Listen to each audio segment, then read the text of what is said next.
Assalamualaikum. Halo teman-teman semua. Apa kabarnya nih? Semoga tetap sehat dan bahagia selalu ya. Teman-teman, tahu tidak?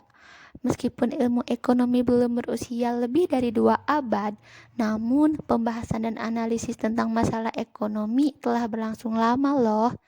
Nah, sebenarnya gimana sih sejarah pemikiran ilmu ekonomi Islam itu?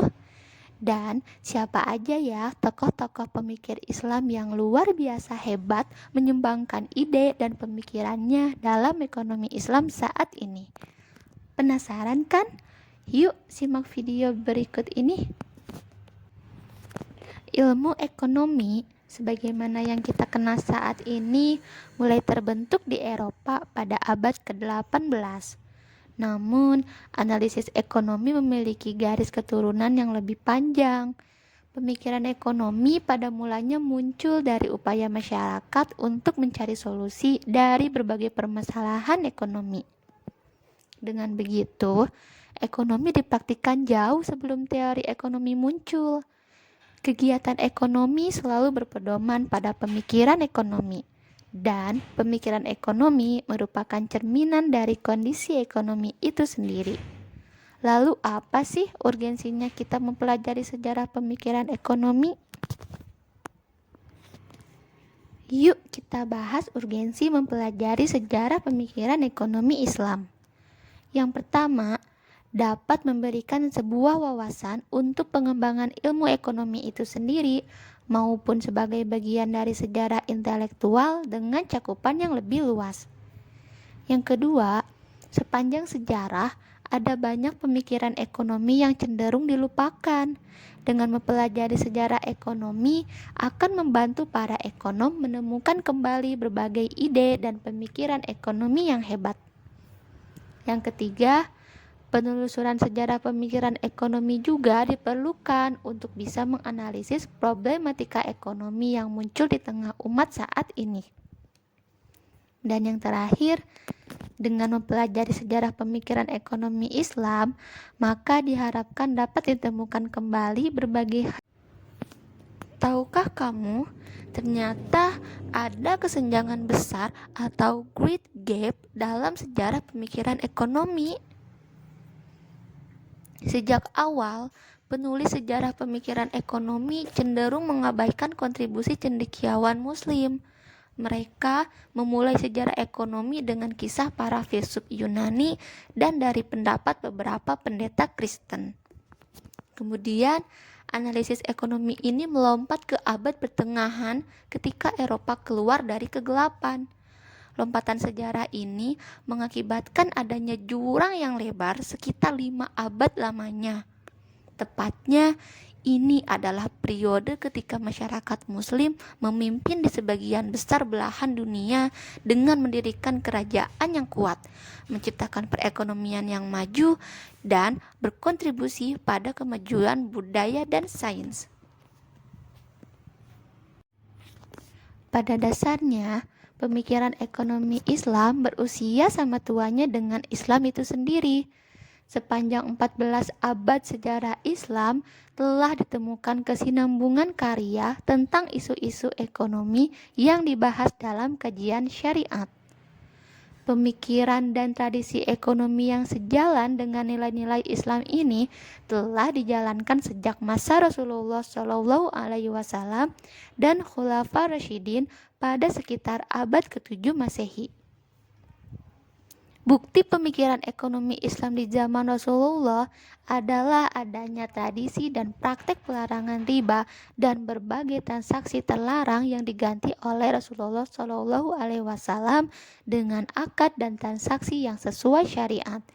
Adanya pendirian Baitul Mal, penetapan mata uang dinar dan dirham sebagai alat tukar yang menggantikan sistem barter. Selanjutnya, kita akan mengupas tentang masa keemasan Islam atau yang disebut dengan Islamic Golden Age. Selama tahun 700 hingga 1200 Masehi, Islam memimpin dunia dalam berbagai aspek, meliputi kekuasaan, organisasi, pemerintahan, ilmu pengetahuan, bahkan seni. Sementara itu, pada saat yang sama, Barat tenggelam ke dalam apa yang oleh para sejarawan biasa disebut sebagai abad kegelapan. Di antara kontribusi bangsa Arab yang paling signifikan adalah penemuan sistem angka dan aljabar, teori optik modern, hingga memperkenalkan kembali filsafat Aristoteles ke Barat. Zaman keemasan Islam ini ditandai dengan pencapaian teknologi, arsitektur, dan artistik. Ditemukan pula metode untuk irigasi termasuk saluran bawah tanah, kincir angin, dan kincir air yang merupakan bagian dari beberapa penemuan Arab.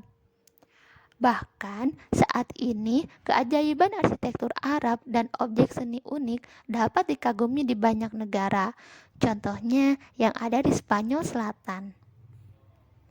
Selama zaman keemasan, ibu kota Islam utama seperti Baghdad, Kairo, dan Cordoba menjadi pusat intelektual utama untuk kajian bidang sains, filsafat, kedokteran, dan pendidikan.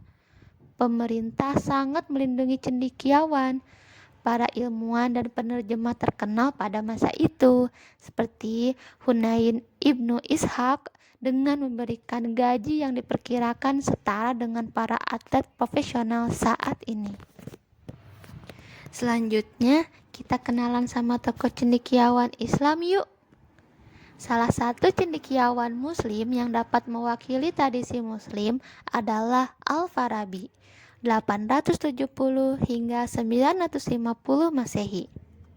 Ia dikenal sebagai Neoplatonisme dan komentator Aristoteles yang produktif, dengan menghasilkan lebih dari 100 buku dari berbagai disiplin ilmu seperti logika, linguistik, matematika, hukum, politik, dan lain-lain.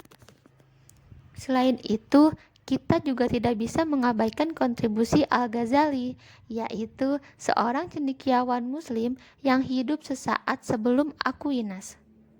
Ia dianggap sebagai salah satu tokoh yang paling kuat dan memiliki pemikiran jenius, khususnya dalam kitab Ihya Ulumuddin.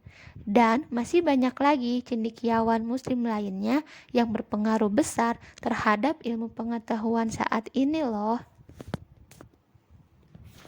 Selanjutnya, kita memasuki zaman kegelapan Eropa atau yang dikenal dengan Dark Age. Istilah zaman kegelapan digunakan oleh cendekiawan dan penyair Italia sebagai periode yang menggambarkan kehancuran Eropa, yaitu pada periode abad ke-5 hingga ke-10. Yang ditandai dengan runtuhnya kekaisaran Romawi dan seringnya terjadi peperangan serta kemunduran dalam hal pengetahuan dan budaya.